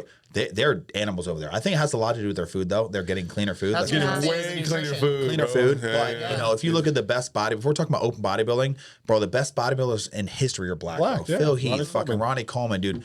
Their waists are it's just so good. They're so fucking good. But then they get fucking absolutely slammed in classic physique. They get slammed because the problem with it too is like it's very rare to see like a black person in bodybuilding get that condition. Peeled. Like they have thicker skin for some reason or some shit like watery, that. thicker skin. But when they put it together, like a Phil Heath or Ronnie Coleman, fucking Keon. Dexter Jackson, dude. Oh my, Keon, what the fuck? Fucking Keon look nasty. So I think they have easily the best genetics on the planet. I think right below them are definitely Middle Eastern in bodybuilding. But exactly what Raven said, like Brazilian girls. Whew. Brazilian is taking over our wellness is done, right? Classic physique, mostly white. mostly white. Let's be honest, right? It's hard. I don't know why. It just is what it is. But I think it's because the way classic physique is, you have to be conditioned, like fucking peeled. You're not winning unless you're good. Say Breon did really good there, but I think men's physique, bro. Shout out to the black people. Okay, holy shit, they're just so fucking good, bro. The way their structure is their waists are this fucking big. Their lats usually start a little bit higher, so they're like really like full from the back. But then bikini, I feel like black girls get slammed, and like I don't know why. Like Vanya is like one of my favorite like competitors, and they're still pretty hard on her, but she's doing really well. And Day. And Day is a beast too, but they're really hard on her. They're really hard on her glutes. Yeah. Yeah. She's You know what I'm saying? So it's every usually the taller ones that do really well. I've seen a few overall tall with that ethnicity, but not really short girls. Yeah. But then you said figure. Wow. They're Figure, taking over figure. figure if you're a white girl, just don't even try to go against them. Like, you just... Yeah, but isn't she like Think of the 8, lats 9 and the times waist. fucking... So Sid Gillen? Yeah. Yeah, she's like 7 or 8 times. Okay, yeah. might be at fuck, 7 or dude. 8 Ain't nobody touching her. Her waist is too small. But also, that's the thing with them, though, in bikini, they have natural muscle in areas that bikini, you don't need it. So I feel like that's also why they don't do as well. Yeah, they're very because they muscly. have more muscle. Yes. Like, Dahlia, she's almost borderline too much muscle up top. You know what I mean? She's a fucking beast. Yeah. Dolly's a beast. So they have more natural muscle for some reason, where I feel like in bikini can't really have that. That's why they go into that figure category. Well, I think also, like, if you look at, like, the white people versus, like, you know, let's just be honest. I love talking about this. It's a fun topic. So white people versus black people, right? Black people in Africa, they're running around for generations for fucking how many years? They running around fucking being absolute monsters, taking down their prey, fucking going on hunts and shit. Us white people, we're up in the fucking igloos, bro. Like, we're chilling in front of a hut, dude, like, for millions of years probably. So genetically, like, they're just, man, I thank God for black people, man, because my favorite bodybuilder in the entire world is pretty much Phil Heath and Kai Green. Yeah. Like, they're just unbelievable, and they're both black guys. So thank God for that. But I don't know. Maybe that has something to do with it. I think it does. I don't know. Definitely. I'm sure we could look at some stats on that. All right, here's one from Josh Jett. All right, opinions on peptides. Best way to keep mind and then the best way to keep mind straight while recovering from an injury in prep. Okay, so peptides. I'm not the biggest fan of peptides. There's just too much out there. There's too much going around. Like, and why are you going to take a peptide when you just take the real thing? You know what I'm saying? Like, in my opinion. But, But there are certain things. Are there peptides that like can help with healing and stuff? Yeah. Absolutely. Yeah, but you know, like one of the biggest peptides that Drew talks about is injectable L-carnitine. Helps out a lot with managing weight management or keeping fat off, stuff like that. But then yes, are there peptides in terms of helping the healing or TB500, BPC 157? I've never actually used them personally, but that's something that I recommended to Josh, and we have him on a protocol to basically. Ostrine's amazing. Ostrine, yeah. But do they have a place? Absolutely. Am I well versed on them? No, I'm not. I don't want to be well versed. To be honest with you, I don't want to be well versed on them. I don't know. There's something about it. The whole. I just don't like it. I'm not a big fan. I mean, there's some that I do, but I feel like they can be faked pretty easily. Yeah. very faked. And I think that's probably the biggest problem is that you never know. Like, you order from these sites and like, this is X whatever. You don't know what the fuck it is. How many times have I gotten Clen in the past and it's in a bottle and you take the fucking Clen and it's like water. It's like You can just tell it's not the real thing. it's real. You It's can just taste you the know. Bar that's going around now. That's a whole different story. I got a whole thing That's a going whole on nother about podcast. that. Yeah, it's a whole nother podcast. So yeah, it's if you're on Anavar and you're a girl, you're probably taking D-ball, and I got a video coming out about that. But yeah, I'm not a fan of peptides. Okay, but all right. On the second part of the question, best way to keep mind straight while recovering from injury in prep. So I think I don't know if anyone here had an injury like me. I ripped my chest off my fucking bone, right? It crippled me mentally. It was rough. I mean, it almost felt like I was a different person. Like as if you guys know, flying hundreds, ripped the pec major right off the bone. I lifted my arm, my chest didn't move. That's how crazy it was, right? And like 3 days later, I went to the doctors. That day said, it's just it's probably a little bit torn. It's probably fine. Literally 3 days later, I was able to lift my arm up. My chest didn't fucking move. So the pec major's ripped off the bone. And I felt like I was like crippled, dude. I was like, I'm never going to, I didn't have a health insurance at that time either. Yeah. And I was like, I'm fucked. This is like a $30,000 surgery or however much it was, whatever. It's like 15 grand or something. And it's come to find out I had health insurance, thank God, from like Medicaid or whatever, from the government. Thank God for that. But anyway, so I got it fixed. And it was tough, but the biggest thing, I'm hard, but the biggest thing I have to say is don't be a little fucking bitch, okay? I ripped my chest off the bone. I didn't take a single ibuprofen, single pain reliever, nothing. I just sat like this, and I went to the gym the next fucking day and did legs. I literally did. I did quads one day, hamstrings the next day, and then calves the next day with my arm like this. So I feel like people get injured, and the first thing they do is wow and complain and cry and oh boo-hoo, but me, fuck that, bro. Go build your legs. Like go build. If your legs are destroyed, go build your upper body. Stop being a little pussy. I'm going to come from a slightly different angle just because. I was enjoying you on that. And it's because I've seen it. I haven't personally dealt with it myself, but I saw it in my dad growing up. Yeah. He's had multiple knee surgeries from past sporting, injuries or when he used to race cars, and then that he's been dealing with when going to the gym. I think growing up, he's had over 12 knee surgeries, right? Why does he keep getting knee surgeries? Because he's not being a little bitch and he's going to the gym and doing shit he shouldn't be doing. So guess what? Next year, knee problem still happening because he didn't listen to his doctor. Exactly. He didn't rest like he needed to. So, okay, so it depends. Right. You cannot be a little bitch, but you do need to take careful precautions, okay? I would say one thing to keep your mind, activated. I know it's really hard because we do have these routines in the habit, and the gym is such a big routine, especially with, I know your client that is going through this right now. Find another avenue to stimulate your brain and occupy time, whether it's reading or some type of hobby, a video game, Fortniting, Overwatch, whatever it is you want to do. You need to find something else that is going to fulfill and mentally be stimulating to you, to kind of replace, that gym routine until you can get to it. Yep. It's still going to be there. It is really hard just to sit home and slump on your couch and be miserable. Find something else to stimulate it. It doesn't have to be the most educational, proactive thing out there. It can simply be just playing Fortnite to get your mind off of something so you're not in this weird depression, this weird funk. Is it the best thing you could be doing? No. But is it going to help prevent you from being depressed? There's a good chance. Yeah. Whatever you can do to pass the time. Yeah. But I was going to agree with you on that standpoint too, because yes, if you're going to go to the gym and not be a little bitch, your body only has so much energy to heal and recover. Mm-hmm. So it's spending that energy to heal and recover your muscles that you're destroying the next day rather than recovering the muscles and whatever the injury is that you're trying to recover. So I do think you should rest. You go on this and then I'll, So I do think that's important. Just for the audience to understand, the man who's asking this question, great athlete, came to me from another coach, and I definitely turned his whole thing around. He didn't injure himself in the gym. It was actually outside of the gym at his home. He was trying to sell a home gym equipment, and he helped the guy he was selling it to try to get it off of the wall, and then he heard pops, and if I felt it, right? He ended up tearing his bicep. It was a clean tear. Surgery went well. He actually went to surgery this last Thursday, and doctor said that it went way better than anticipated. He didn't have to put any anchors in there, so that necessarily means it's going to be an easier healing process, potentially maybe an even quicker healing process. When he got injured, from that moment, he texted me probably right then, right? Hey, I think I fucking tore my bicep. That's a great fucking athlete, right? That's what we're talking about in terms of being a great athlete, fucking heavy communication. Cool. As soon as he told me that, boom, all right, cool. I'm already understanding in my head. I'm like, fuck, this shit sucks, but I'm already thinking about the plan, what we need to do to go forward. I need to give him more nutrients, right? He's currently in a deficit. He needs more nutrients so that his body can heal. So, I kind of started reversing him out. Now he has more food so that his body has the nutrients in order to do what it needs to do to heal the muscle. From there, he's like, dude, I don't want to be sitting at home. I'm like, okay, well, it's your upper body. We definitely need to work on some legs. What can we do for some legs? For him, I was recommending him stick to machine shit, right?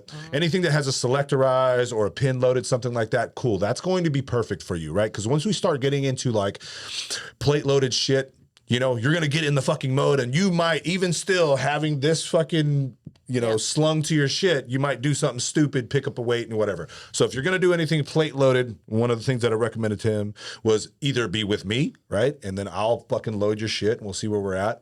And then, or be with somebody who you trust. Other than that, you stick to all the machines, selectorized, plate loaded, selectorized or pin loaded type of stuff like that. But, the machine's better too because you don't have to worry about bracing. Exactly. So, something leg press. I even said maybe hack squat, but that might be, a little bit pushing it. Because you're kind of supporting it up there with your shoulders. But trying to stick to a routine, trying to find, like you're saying, other things that would keep your mind occupied, maybe reading, learning more about the sport, learning more about what you can do in terms of working out. Grab the fucking old bodybuilders encyclopedia. Fucking start reading some stuff. Binge those podcasts.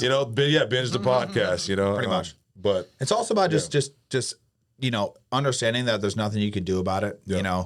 When I tore my chest, there was nothing I could do. So I was completely at peace with it. That was the first time in my life where I was like, there's nothing I could fucing do. Why am I going to be upset? I feel like a lot of people get upset and they don't embrace it. Like, man, I want to do something else. They get in this big dump. Like, no, dude, like I embraced it. I completely healed fine. What Raven said, like I wasn't a retard, right? Like I'm not saying go leg press after you get fucking leg surgery. Don't be dumb, but don't sit there and bitch and complain and tell everyone that don't pull the pity party. Like I got hurt, I embraced it, I fucking came back stronger, right? I won an overall literally a year later after I had that surgery, a year and 3 months I did it. So, don't be a little bitch, and we'll be all right. But guys, we got to go. Yeah. It's time. you got to think about the things that you can control. I don't know. I mean, just a little analogy right here.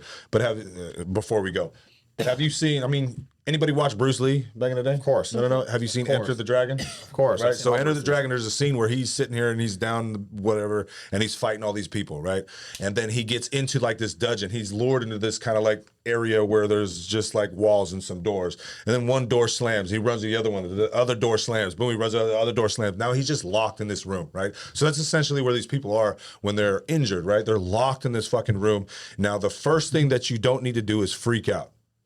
I'm not going to sit here and pound on this wall when I know the fuck that I can't get out of it. What did the Bruce Lee do? He sat down, boom, put his fucking nunchucks around his fucking neck and was at peace. Because there's literally nothing that you can do. You just have to sit there in what you have going on, face the facts, and then, And then when the doors open, you whip that ass. Yeah, you know what I'm saying? You better be fucking badass if you're going to walk through that door.